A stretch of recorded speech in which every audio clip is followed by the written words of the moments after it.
24th of November 11th, yeah. 2015, and this is Eddie McNamara, who's going to talk to us about the bacon industry, and on the interviewing side are Ruth and Maura Cronin and William.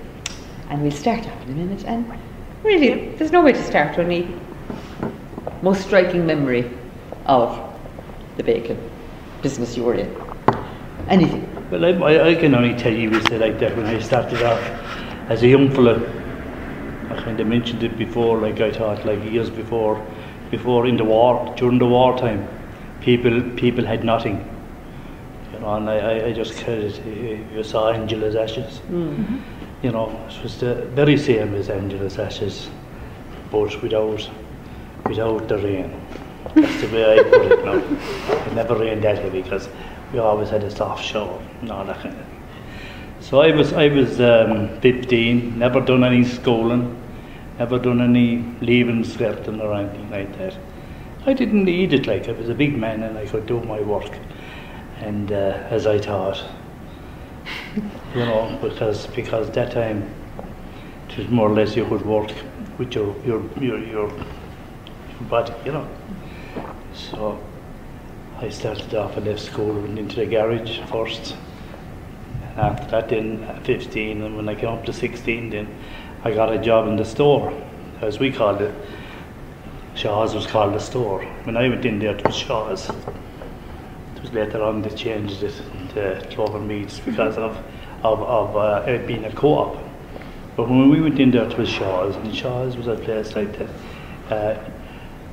7:30 you'd get up in the morning, you'd have a bit of porridge if you were lucky, and if you didn't, well, that was it. But we went in then, we had to be at work till at 8 o'clock, and you'd hear the hooter going off, and that's just called the people to work. And well, I started off there at 16ish, and they let you in then, and we started off first. I went in there, I went in, and they put me on this belly car, as they call it. It was where the bellies come down, and they went into a car, and you brought them around into the girls in the cuthouse. I cried my eyes out. I said, this wasn't me, you know. Yeah. I just couldn't do it, like. So my father came down and he straightened them all out. Said, hey, he's a butcher's son, give him a job. Do it, you know. So by the age of 17 then I got men's wages, they call it, and you got an extra 5 shillings that time if you used the knife. So by using the knife meant you done anything on the killing line that was to be done, including sticking pigs and things like that. Now you mightn't be sticking pigs that many times, but you got your turn, like, as well as everyone else. And it was only 1 or 2 people then were kind of chosen to do the sticking. But just everyone got the opportunity of doing it if you wanted to do it. And so you could be on the killing line, you could be dropping bellies, as they used to say. One fella would open, take the belly, so he'd put his finger down the backside of the pig, and you'd put the knife in around and drop it down. Don't be quenching, that's all right. It's inside all of us, isn't yeah, it? I know, yeah. But then you cut it down like that, with the belly come out in your hand, and you throw it up in the thing, and the bait have a look at it, and then to be down a chute that would go into either a car below. That was then they put in these things when Shaw's came in, they put in chutes that went straight down into the goat house, they used to call it.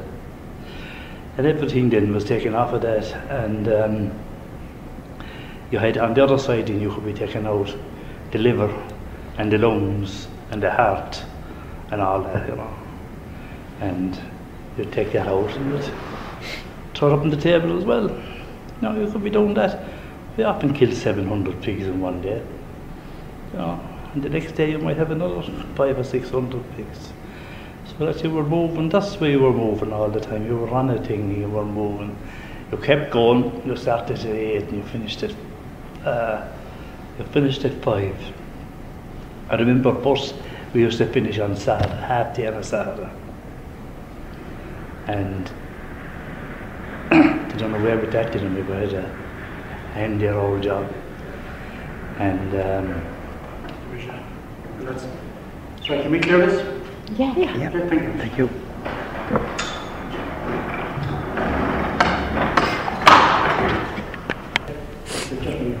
No. That was more or less the killing. The killing line didn't like, as boys might be on the killing line, or even girls might be on the killing line, and they could be holding the pig's tail for the men to cut down and the backbone. On one side of the backbone. Then you go to the other side of the backbone and you lift it out. So one time Cloven Meats used to throw out the backbones because they made out like they were just going to the digest and be cooked until they discovered there was a market for them. And then they used to take all the backbones out and sell them. People used to eat them. And the offal then was the eyebone, came out of the ham. And there was something called a chuck, they used to call it, and it was the bone here on the throat. They were split, you know. And actually, during the cutting, that was the next day in the cutting, they had to be lifted off and put into another car. And they were all sold. It was money for nothing, more or less, at the time. But Limerick seemed to crave that kind of stuff at the time. Well, it was a poor man's thing, like, they had, did you hear of Packet and Tribe? Yeah. Well, there you are. I mean, you know how the Packet and Tribe comes around. Tribe comes from cow's stomach, and the packet in his blood concealed. That leaves it there for a while, and that was the way we said they were done. And when you go down another bit, the killing line, then the fat used to be taken off the lungs, or off the ribs, and all pulled out and put down. And that used to be melted down into lard. And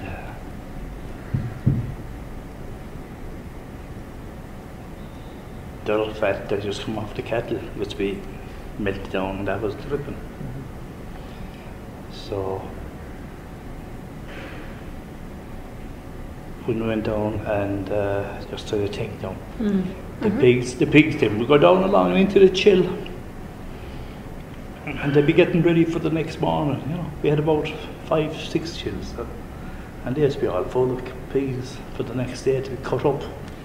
Now the whole lot mightn't be cut up because we could be going killing again at 10 o'clock, or not 10 o'clock, at 12 o'clock, because the lads had to go home, have their lunch, and come back in and start the killing. So like that when the rest of us would be away from 1 to 2, we'd come back at 2 o'clock, and the pigs would be coming up the bar for you to do them, you know. That consisted of the killing outside was, we had a fella there, like, he used to chain the pigs. He'd throw a chain around his leg and ice him up. And he'd go down then to the man to stick his, and that was it. And then they brought, that was done at they was called that humane. Sorry, they had to bring in a humane thing. And they came in with, say, like, with, they came in with gas. Now, gas wasn't a great thing, because the pigs sometimes used to get stuck inside them, and you just have to pull them out. And half the time, well, it used to be, you know, you might pull out his leg or something, and that was it. But that wasn't cruel now, because he was asleep. But that was most of the time then, like, when that wasn't there. And they tried electric shock as well, and that wasn't all. The only way you kill pigs was with a knife. So you actually stick the knife up here, and it cuts the heart, or the vein to the heart, and that drops all the blood. 2 kicks and he's out. And then it used to go down along. That's what I never told you that from the start. I jumped a small bit. But the pig went into hot water then, they were scalded. And they were after that then they put the hair on them, they just go through a furnace. And the furnace then just burned the hair off. And when they come up into the top of the killing line, you'd have four fellas inside it, and they'd scrape off what was left of the hair of the pig. And like I was saying, when you go down a little bit then, you'd get you'd mark here for to cut the breastbone. So that had been cut down with a knife. And like after that then you went down And like I was telling you about, the belly came out and was thrown down to the girls downstairs. And they'd rip it off and clean it out, and to go down to the girls would clean them out, wash them out and salt them. That was their job.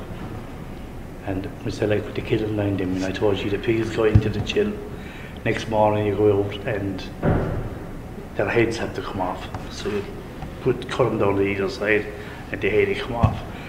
The sides didn't go out, and you'd have two people there throwing the sides onto the table. Now, the tables years ago were timber, and there were no sauna on one side, and they throw two sides down, and the lads would come along, take off the breastbone, as we call it, and take out the eye bone, and they turn it around into this side, and they catch the pigs, and the pig's toe, they chisel it, so they get out the blade. That time the blade bone, when it was loosened, a man came along with a big leather collar on him and pulled it out with his strength of his body. And then, when say like with the new machinery, then they had ears, so they pulled them out that way, you know. So that was all a part of it, and then you'd take out that then, and that was called a hock or a shank of meat, and they'd be put away for after, and go down another bit down the table then, and they'd take off the skirts, and of course the kidneys were already after being taken out at the killing. But you go down then another bit and your man had pumped the bacon. And when you pumped in, because they say everything used to be done, years ago everything was done, and there was nothing there to move it, you had to do it all by hand. So they'd go in then, and they'd go down into a tank. And a tank then was 6 foot high. So which they like, it was grand when the pigs were down there, but when they were going up there you had to throw them up. There was only 2 people in the tank.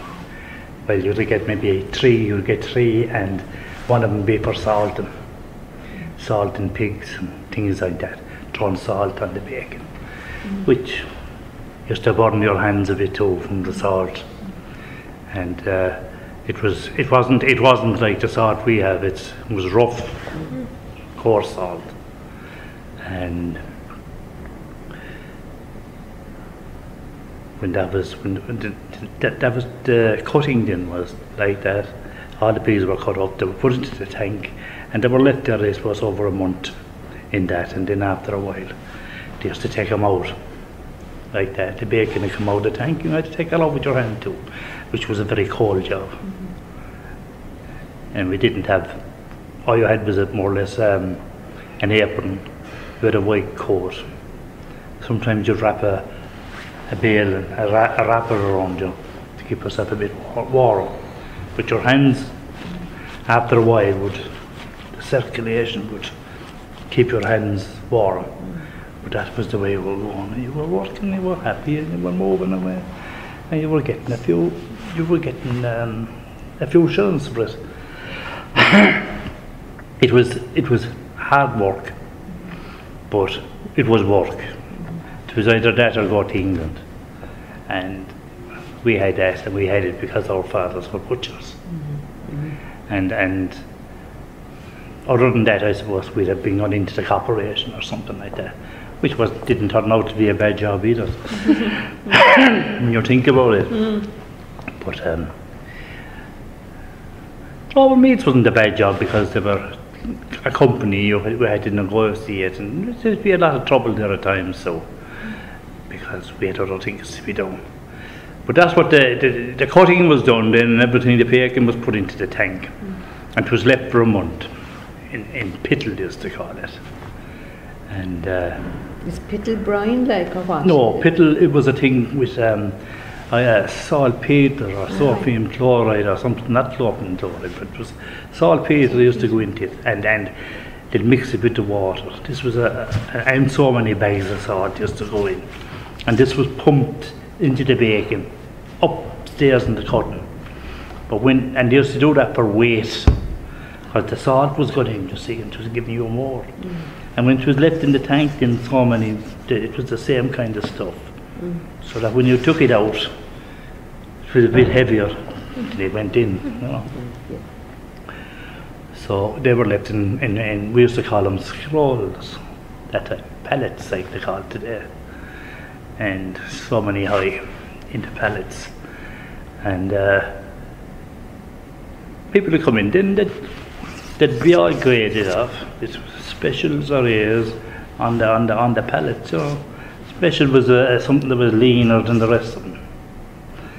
You know, or a beading was a very very fat pig. And the A's then were graded like supposed to be the best. Even though when you'd see them going, it was all the specials were the best. We thought. So that was the ice house, and after that then we had more or less go back again the next day and start killing again. And who'd grade them, Ed? Who'd grade the pieces? There was people that used to be able to grade them themselves, because they used to get it started off with the Pigs and Bacon Company. But years ago, when there was no pigs and bacon there, it was the width of the fat that was on the side. That's the way it was graded. They had these plastic markers, and they'd put it down like that. And years ago, they used to do it on the width of his thumb. You know, the man used to do that, and that was his job, like more or less to grade the pigs. And that was the way it was done. Years ago, that's the way everyone had their own job, kind of.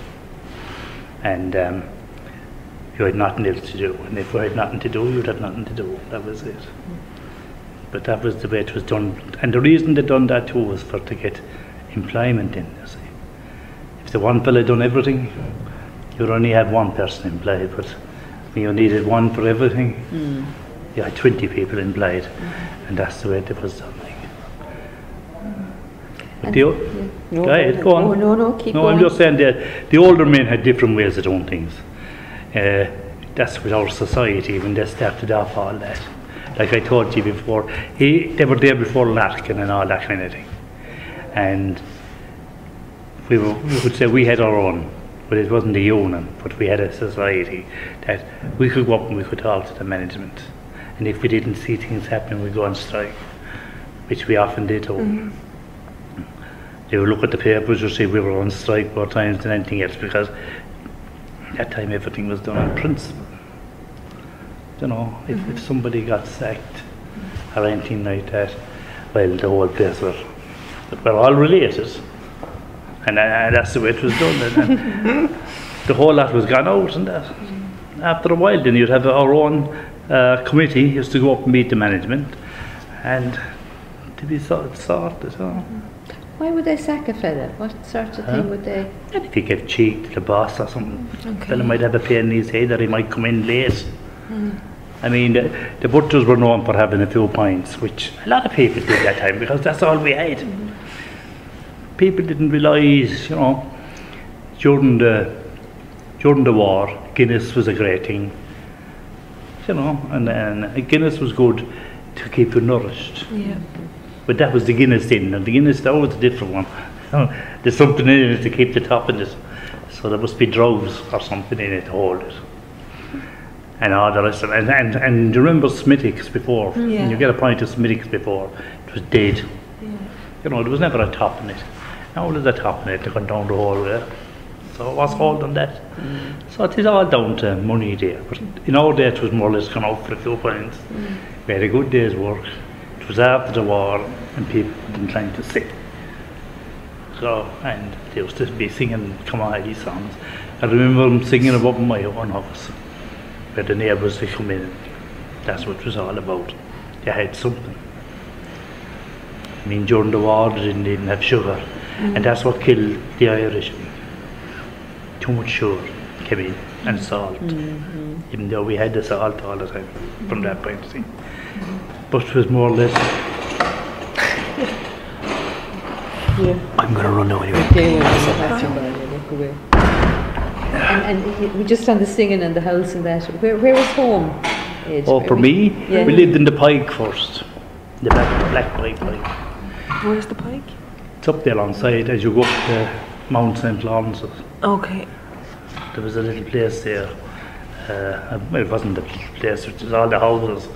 All the houses, there were houses that used to be, were bungalows, we said, like, the backs of them were going out into St. Joseph's. Okay.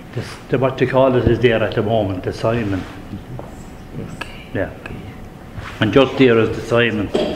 There's an old fireplace, and that's where my father was born and reared. And I mean, there was 6 of them born in a one-bedroom house. Yeah. Where did everyone live? I don't know, but I'm just saying. And you had boys and girls that time. Yeah, sure. And you had bigger people were down further, and they were called the rats. Really, the rats. They were butchers too, and there was supposed to be 23 of them born. In one house? Serious. 23. Oh my in God. a I won't say a litter. I said they were born and reared there, like, you know, Yeah. in a house that's only one bedroom. Yeah. And that area you're living in, was it mainly people that worked in the meat factories, or was it just? No, everyone, but they worked different places. They worked in another place called the tannery, Yeah. and that's where they used to put in the cow's hides and Yeah. bring it down, make it out into leather. And you had the shoe factory then. Where was that? Up there. Do you know what the jail marine is? Yeah, I do. Straight across the jail marine there's a shop. That's what the shoe factory is, in the back of that. Still there. Yeah. Is it? Yeah. It's still there.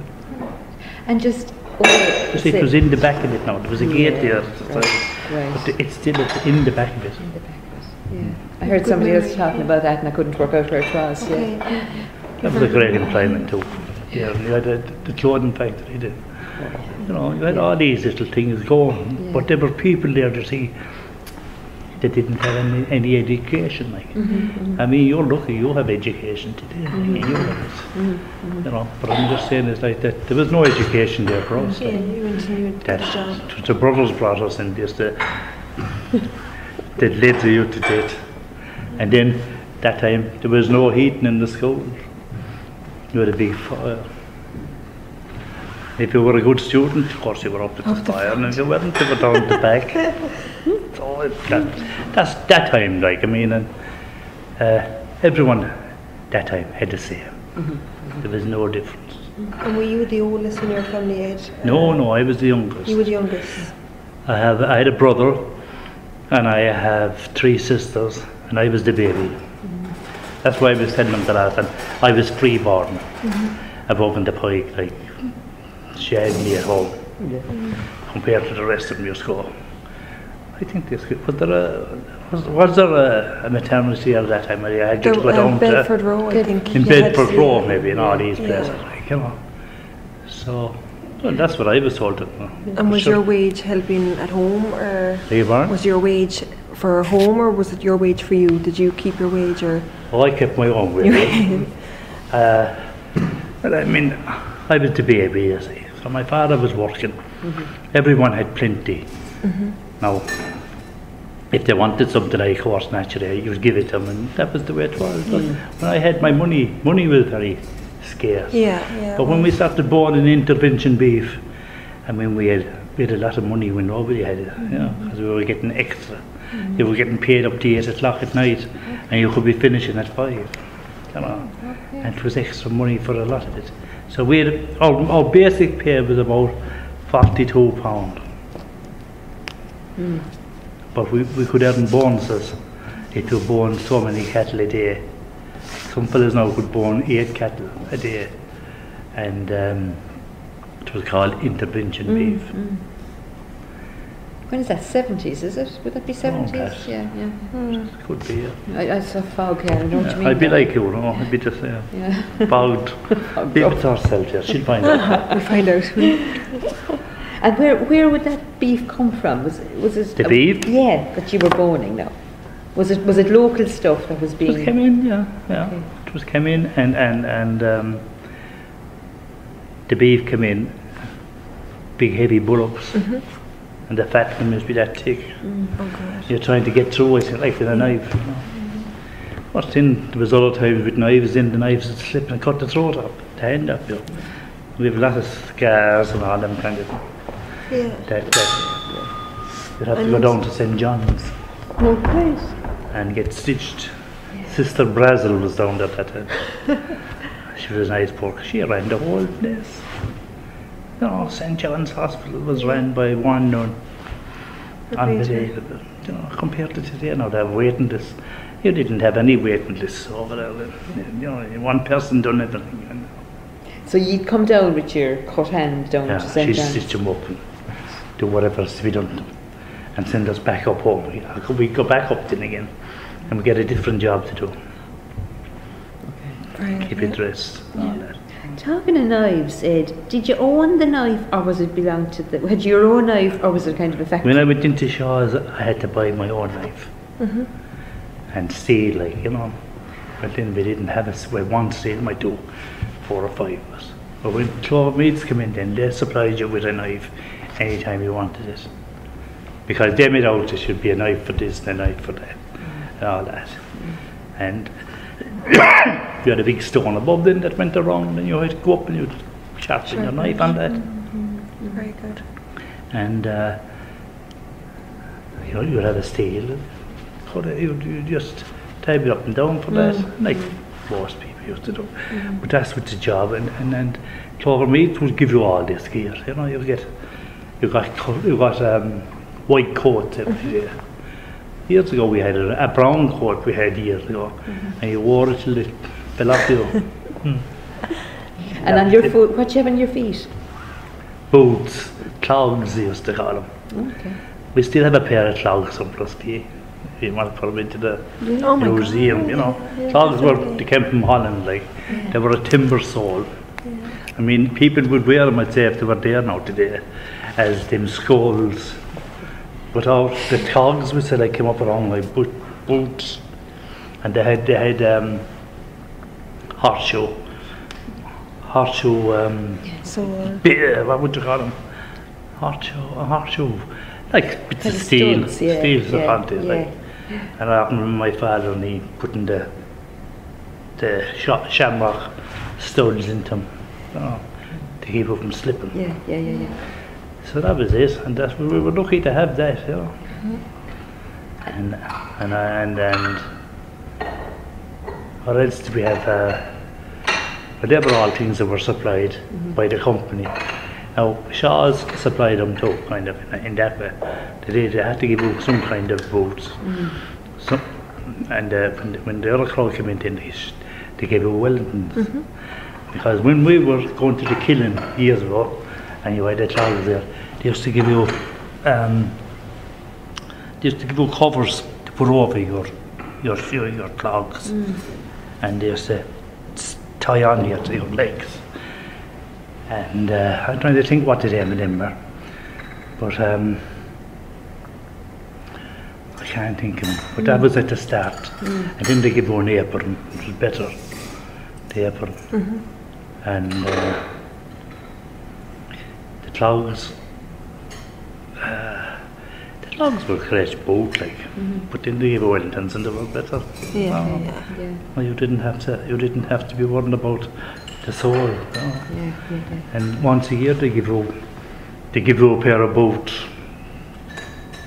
Problem is, give you a pair of boots. Ordinary boots, like, is it? Ordinary rubber boots. And they got a pair of Wellingtons. They also got an apron, plastic apron. And you got your coat every morning. And that was more or less the same. Like. And the coat you got, the white one now, say, was that left behind to be washed somewhere, or did you bring it home to wash it, or how did that work? Well, at the start we said, you're in Shaw's time, you washed it yourself. I told you to that, well, I tell you what, you know, that they used to use, the older people now, they used to get gallbladder. I think it's on the side of your liver, where all the dirt was supposed to be. So there was a lot of acid in it, and they threw 2 or 3 of them into a bucket.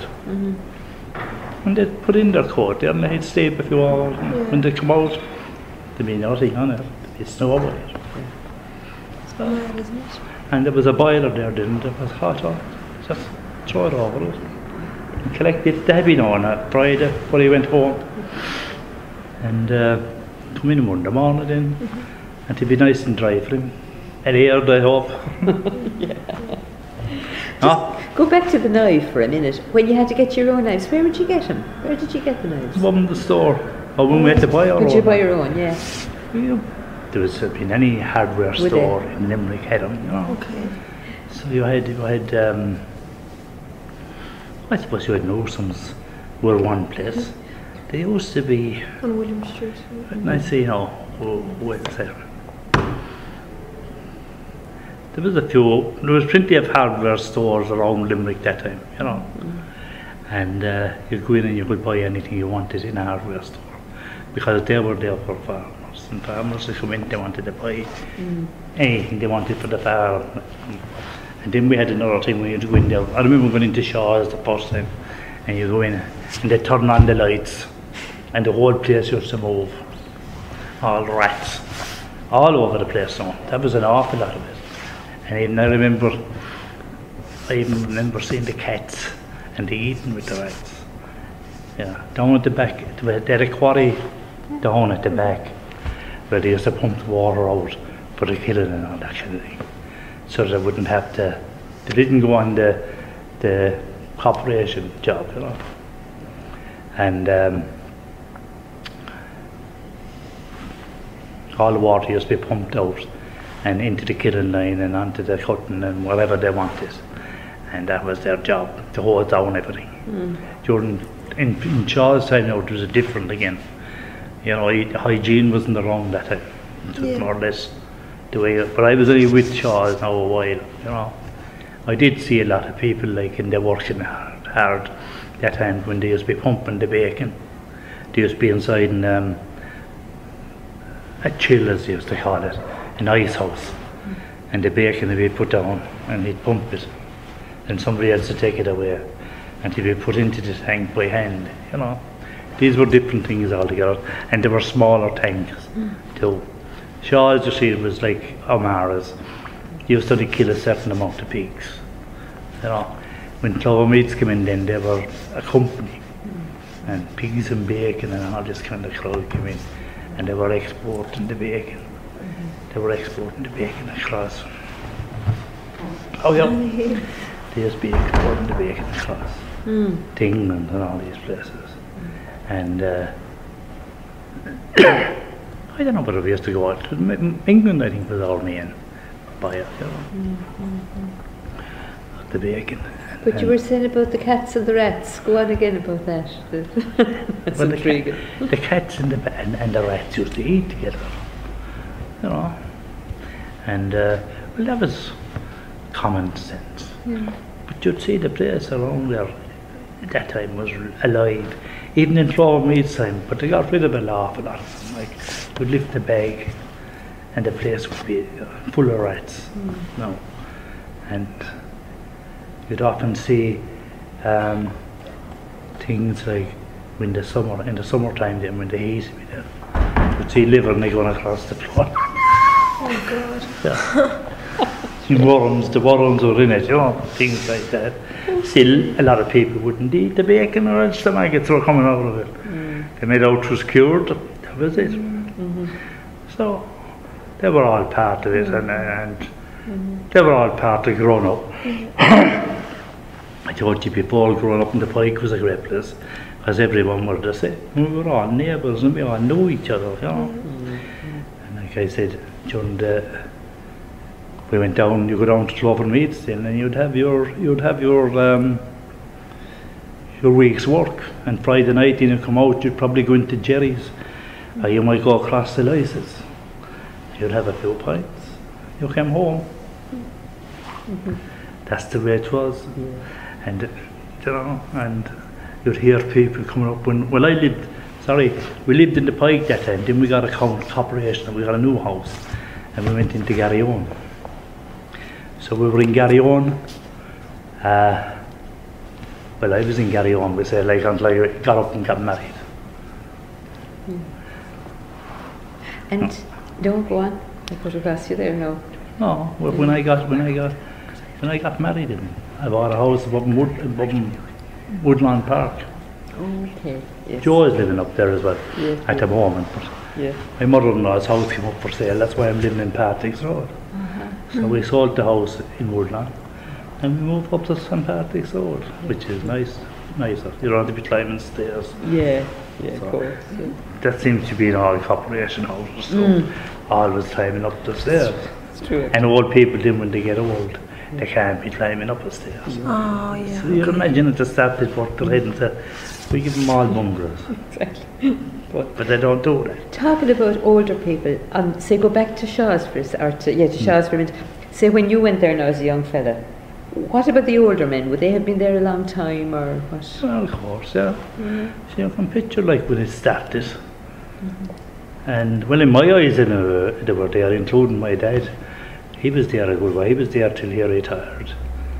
And they gave him a pension, and he thought it was something that came out of heaven, you know, which was an unbelievable thing. But and we thought the transfer union probably gave it too. I don't know. I was only grown up there like that time. But my father used to do all the things as well. Like everybody inside there was a butcher, doing all a butcher's job. It was boning heads, or you see it at the bone the heads, and they'd all be skinned off, and that all goes in for puddings and all that, or it might go into sausages, you know, it's all pork, used to go in things like that. Black puddings and white puddings, they were the same. See, you had special fellas, you had other fellas in this, used to make all that kind of stuff. Yeah, right. That was a different job, was it? That was a different part of the factory. But the meat was came from the one place that went up to them all the time. There was nothing wasted with a pig. You know, everything was done. Unbelievably. You know, I often made out when I opened the pig, there's nothing between opening a pig and a human. Or the human would give you a bit of cheek. Oh God. No, but you'd have to see the pig and it opened. No, it might be a bit aggressive because you're running the night. As a young fella, you went. You get used to it. Yeah, of course. Yeah, like a surgeon. So. Yeah. No, there's no different. Like when you open it up, and the surgeon only opens the spine. So we used to open up the whole lot. And I mean, there was more times then, and you'd be going down, you'd be opening the belly, the stomach, or down the chest, and you'd hit an abscess.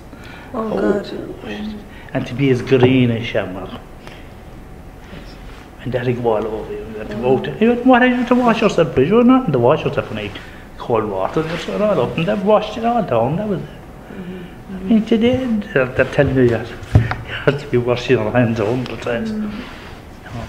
My hands just be washed once or twice maybe, and before I go home. I mean, they were no different when I went home than they were when I was at work.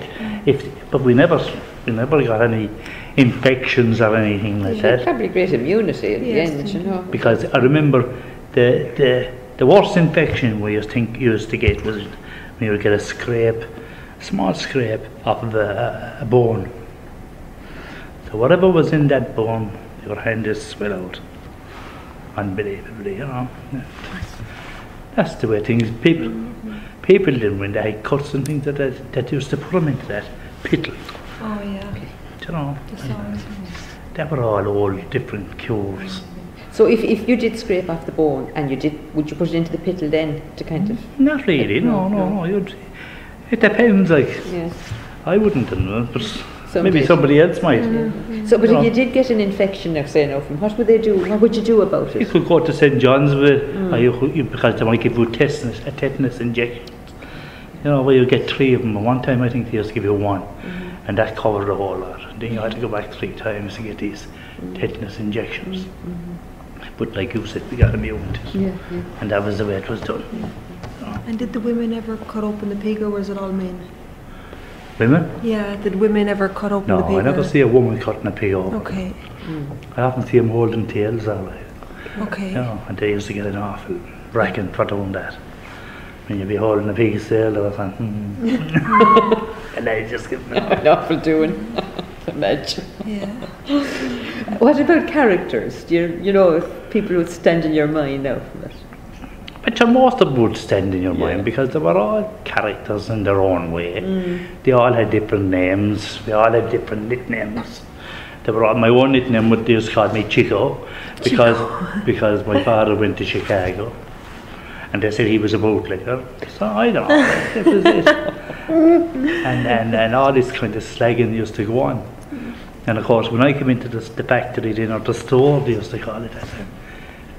People were inclined to, this young chick going on, that was it, or Mac. Another thing they used to call me was Maxie. The girls used to call me Maxie when I was living in Garryowen. And what was another name they had for us, Chico? Oh, Maxie or Maca or something like that. You'd get names, you see, and you'd answer to anything. Like it didn't bother you, like, you know. They wouldn't kind of be saying, what? No, it's just, off you go, and that was it. Yeah. And tell me, say, about the people in the admin or the upstairs or whatever, the people in charge. Would you have much to do with them? No, they were different class again. They used to kind of look down on you. Really? Okay. Yeah. People in the office. Now later on in time, as we went along, it wasn't too bad, but years back, they looked down on you to be different people. And Shaw's time now, that's when O'Connor was his name. He was a big stout man. And he used to be there at the gate every morning, beating you coming in if you were late. You'll be listening to him roaring at you. But they used to give him a house in at the back of the, and it was there up to recently. It was recently that after knocking it down because they're going to put in a courthouse there and a women's prison where Clover Meads was. There's going to be a women's prison. So that's the whole story about that. Or so we've been told, and we were promised an opera house, so we never got that either. So we have to wait and see. But thanks to God, we're in Europe now and there's loads of money around. For some anyway. We'll see. And the way it goes. But next. The O'Connor man then, was there anybody else of that level then who you'd be dealing with? Yeah, but there was all people underneath him, you know. There was one person, Matty Brennan was a my partner. And Matty used to do, well, he came in from the country, you know, Matty be there and be, that's all he'd be doing with his pants, pulling it up and down, you know, all the time. All like you'd be watching fellas like, and that was his carry on. You'd hear the lads telling stories where he had a bit of coughing one day and his teeth fell on the hair. He just put them back, he didn't wash them, nothing, he just put them in his mouth. That was the way he went with him. But you'll hear from all the rest of the lads as they go along, all the different things that happened around, you know. I mean, I can only tell you what happened in my case, because when I was there as a little boy growing up, like, the older men, I met a lot of the older men, and the older men wouldn't let you sit down with them at all. You weren't good enough, well, not good enough, but didn't want you to be told, listening to them when they're talking. That's what it was all about. And then when the other fellas that came in, that were there just before I came in, they could have been there 3 years before me. Well, they kind of changed everything. They were a different life. Rock and roll came in and all that kind of stuff was around. So you can picture the old way went. The old ways went. And the new way was coming in. And that was Clover Meads was coming in, and Clover Meads was giving a bone, all these kind of things. So our society kind of went down a bit. Okay. Now, well, I decided to get, I don't know, I just said to myself one day, and I passed down William Street, and I saw this site over. There was yours, I don't know what you know. Did you know Limerick? You did? Fairly. Well, they used to have a red toilet up there. Yeah. The top of William Street. Yeah. Just that spot now, that's where, there's a kind spot there. I said, we'll get a stone there. And I got a fella by the name of Jerry Sullivan first. And poor old Jerry's legs aren't great. but she'll meet him as you go along, and he has a handicapped daughter, so he couldn't come to a lot of meetings, you know. So we just left him alone then, and I asked Jordan, and Joe came in and he was delighted. So myself and Jordan done all the canvassing. Very good. But it was only all done on the street that we were going to get a stone put on the top of William Street. Hopefully we get there, and I don't know, or someplace else. But that was the whole idea, because you could put the 4 bacon factories on it, and the people that worked there, which was very important to them too. And you could put Dinny's, because Dinny's was across the road, up from the Horse and Hound. There's Gleason's, all that, and there's a furniture shop, all that place there. There was even a garage there after Dinny's. Okay. And the tank for the war was still up there on the roof, you know. And if you're ever passing there and you run in there, there's a lovely long, well, that's a nice place where the lads go smoking. But they have a big sign up in the thing about Shaw's sausages. That's lovely. I want to get someone, let's get someone to go in there and take a photograph and bring it out, you know. And that's up near Gleason's? Yes, Okay. Same building. Same, you know, the fire station is there, and the Horse and Hound on the corner. They were all bunched in the same area, were they? Which? The factories, the bacon factories. Well, I wouldn't say the same area, around that area. Around the railways was where the pigs used to come in that way. And some of the young fellas would be told to go up and bring them down. Because if you had to wait for something CIE to bring them, it could take 2 days. So this kind of, but they want our pigs now. Pigs to come down, then they'd be brought in, and they'd be counted, and they'd be tagged. Okay. They get numbers and all this kind of thing. There was a special, you want to have a special number. You'd hop it off them, and that just leave it on. And this number couldn't be moved.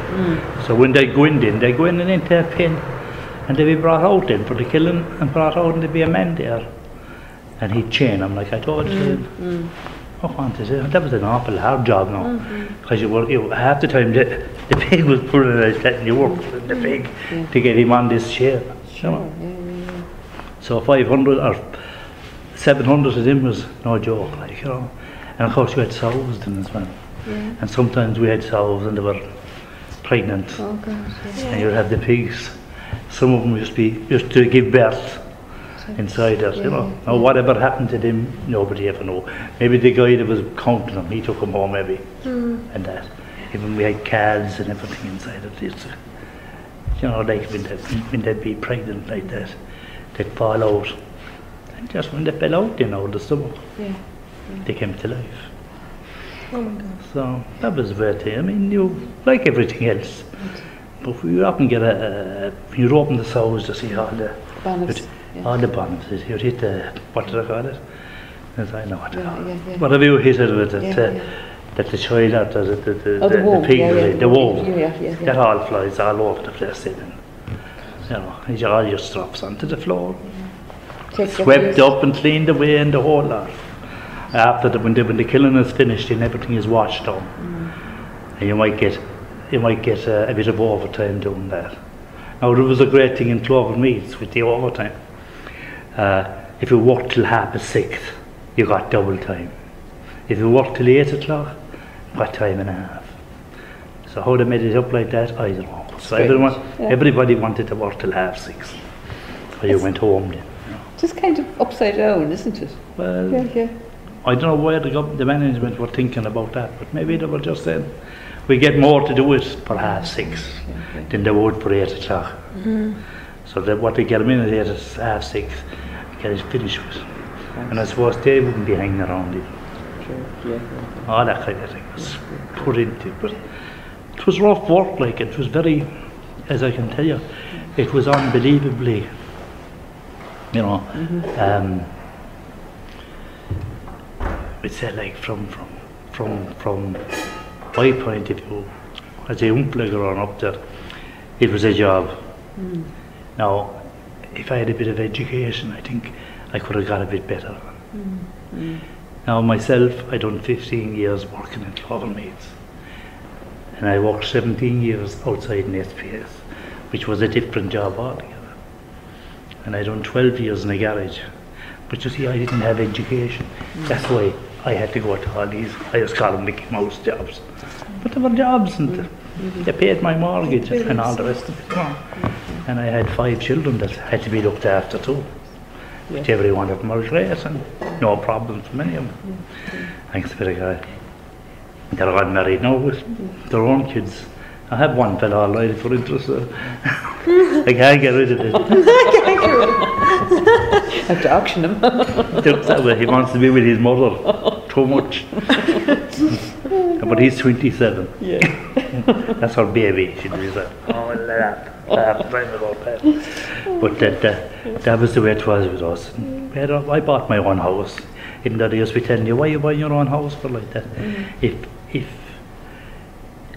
you have a corporation house and you're out of work, your rent will go down. So the bit out I was a fool by buying my own house. And Joe Hayes, he bought his own house. Ollie O'Brien, he bought his own house. There was 4 of us up there, and Kevin Bennett, they all bought their own house. Out as an investment. I was lucky, I sold mine just before the crash. So I got a good deal on my house for a house that only cost me $2,500. Big difference, yeah. When did you buy it? Around 60, I think. No, the year. Oh yeah. I mean, I saw my house being built by Parks up there, you know. Yeah. And for what it cost, what I got for my house, and what it cost me for my house, so we could have bought the whole of Woodland. There was 127 houses there. And that was the whole secret of my life. And in a way, that was part of the change in Limerick too, wasn't it? All that new housing. Well, people were buying their own houses, but after a while, then you see, it didn't turn out right for people that were in corporation houses. If they had stayed in them, well, the corporation would have maintained them. But a corporation wouldn't go in there if you owned a house and the pipe was broken. They won't let you in there. You have to do that yourself. People didn't understand. They thought they were doing great by buying the house. But it turned out it was only a waste of time. Good idea. Bring me back for, we'll be finishing off now in a second. Bring me back for a second to your dad and the pork butchering. Was he in it all his life, or? Oh, he was in it all. He was he was a chairperson in it, and he used to look after the books and things like that during his time. You see, people like that were elected and they were all put onto this committee, as they were called. I mean, I remember as a boy, my father used to go down to Clover Meads and he used to smoke the bacon, they used to call it. The bacon used to be smoked. They had this big, what's that, something like a big timber. There was 2 big timber doors, I remember, because I often went down with him during the weekend. These things used to be done. He'd go down, he'd light the fires, and it was sawdust and papers. They used to start this off, and they used to go around like that, and it was the wind and the air going up through it. Used to leave off the smoke, and that's what you smoked the bacon. But I remember often going in with him and he showed me how to do that. But that was done when Shaw's came in, they had machines to do all that. And it was different again, because everything was going a bit faster. But during Shaw's time, it was all done.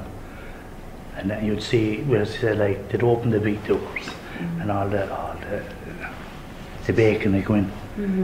They'd be smoked. And there was a nicer taste of your meat when it was smoked. But that was the way it was going. And Shaw was would had special rooms to do all that in.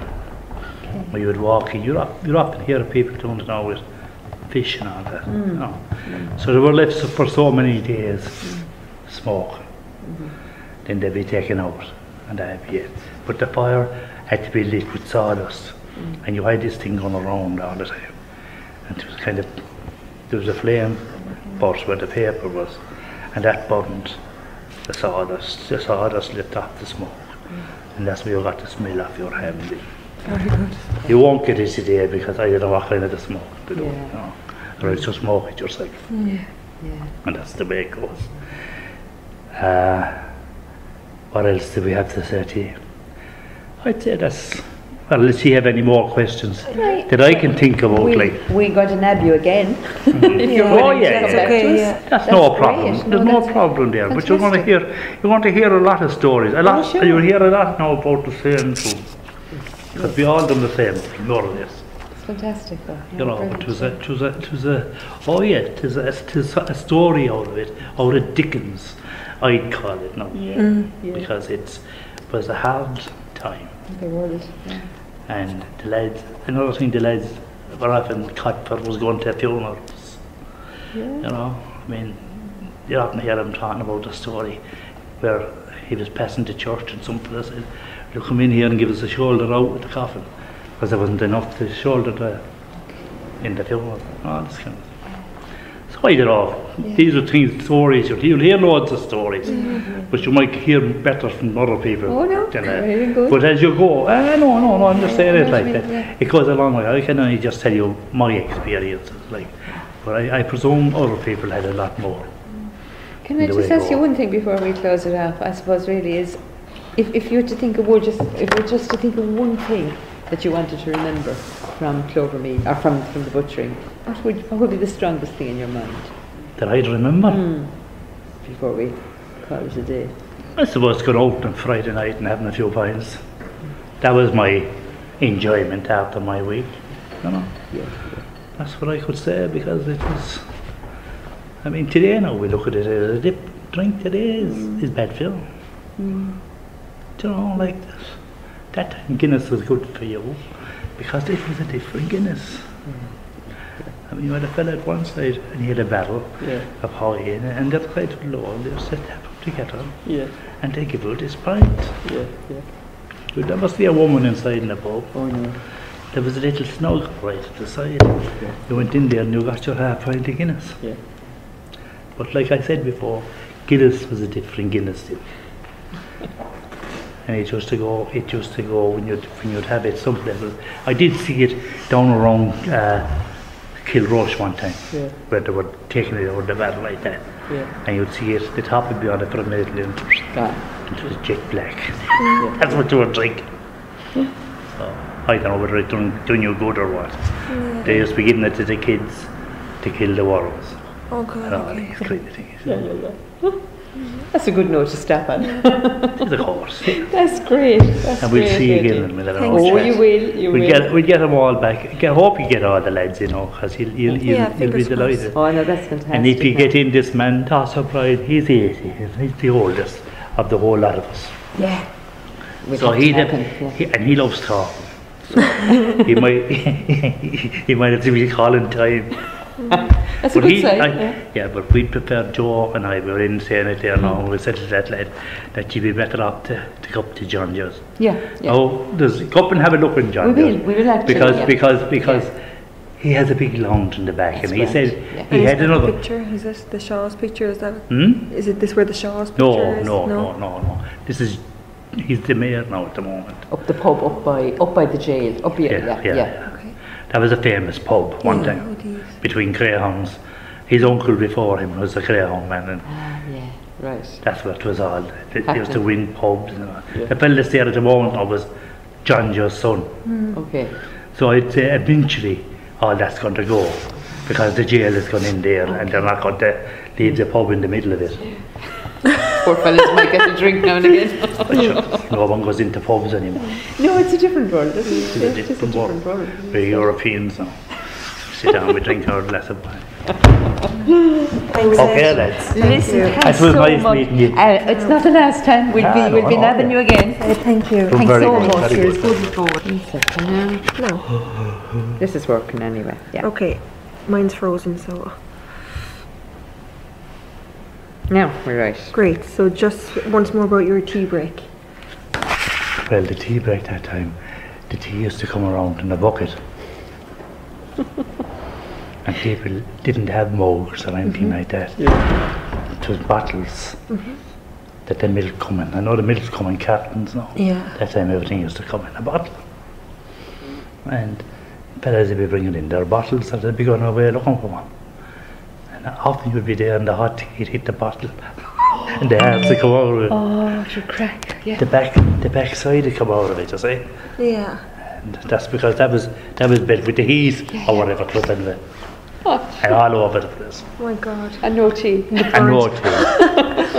And it was after that then, people got mugs, as they used to have them, and they were the enamel mug, you know.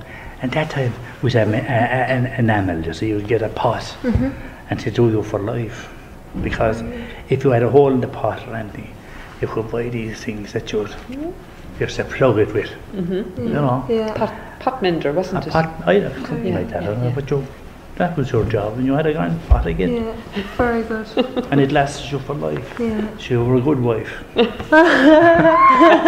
And when you were getting married, they might give you a washing board so you could wash. Otherwise you'd have to go down to the river. I love it. We're using the gallbladders. Picture telling them that today, the girls. Oh dear. There's a washing board too. But what else? Come on now, lads. And then You the have last to- thing was you have to go Christmas to- bonuses. Did you get anything from where you were? We got it from Shaw's, or from Clover Meats. Okay. You got nothing from Shaw's. Shaw's Okay. was just, that was a different, that was an coming when Clover Meats took over that place, it was an upgrade, right? Yeah. Shaw was a different thing altogether. Okay. Talking about Dickens and all that kind of thing, that's what Shaw was. Okay. If you can think of it like that, you know. But it was still something to live in, you know. Everything was much the same. Even though, like I say, you go in the morning and everything used to move. And and an amount of stuff. But that's why the factories had closed. Over all the blood going down the sewers Oh my God. and all that. you Sure, know. of course, yeah. Stinking. There was only a certain amount of it kept for your black pudding. Okay. Yeah. And that was it. Oh God. So did they give you like a money bonus, or was it like, did you get meat to take home? Oh, no meat. Yeah. Oh, well, you could have meat if you wanted. You paid for it, gone out. And today you put in your order. Yeah.